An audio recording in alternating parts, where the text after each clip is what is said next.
बेरोजगारी सबसे प्रमुख है, खासकर शिक्षित युवाओं में अल्प रोजगार भी एक बड़ी समस्या है। अन्य प्रमुख समस्याओं में गुणवत्ता शिक्षा की कमी, मानसिक स्वास्थ्य संबंधी मुद्दे जैसे तनाव और अवसाद तथा नशीली दवाइयों के सेवन और भ्रष्टाचार जैसी सामाजिक समस्याएं शामिल हैं।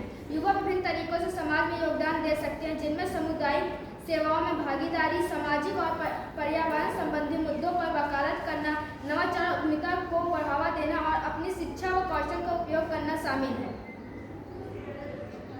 भारत का 65% हिस्सा युवाओं से बना है, जो दुनिया के किसी भी मुकाबले में बहुत अधिक है।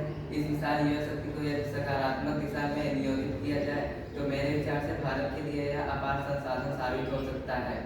हमारे युवाओं में ऊर्जा, उत्साह, नए विचार एवं कल्पना शक्ति की कोई कमी नहीं है। यदि हम इस युवा शक्ति का सही उपयोग करें तो भारत को एक सशक्त, समृद्ध एवं विकसित राष्ट्र बना सकते हैं।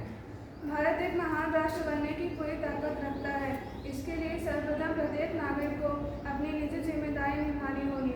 मानव संसाधनों और प्राकृतिक संसाधनों का एक सेतु बनाकर इसे विकास के साथ जोड़ना होगा, क्योंकि अगर भारत को 2047 तक पूर्ण विकसित करना है तो आवश्यक है ग्रामीण क्षेत्रों को विकसित करना है। ग्रामीण क्षेत्रों को विकसित करना, क्योंकि भारत की नींव गाँव ही है। 2047 में मेरे सपनों का भारत ऐसा हो जहाँ महिलाओं के साथ उत्पीड़न, घरेलू अत्याचार, बलात्कार इत्यादि शर्मनाक कारनामे न देखने को मिले। अतः 2047 का भारत ऐसा हो जो कि कोहिनूर की भांति चमकता हुआ प्रतीत हो और विश्व में इसका परचम लहराया जाए। विकसित भारत 2047 के लिए सुझावों में आर्थिक विकास जैसे रोजगार सृजन और व्यवसायिक विकास, शिक्षा और स्वास्थ्य में सुधार, सामाजिक समानता सुनिश्चित करना,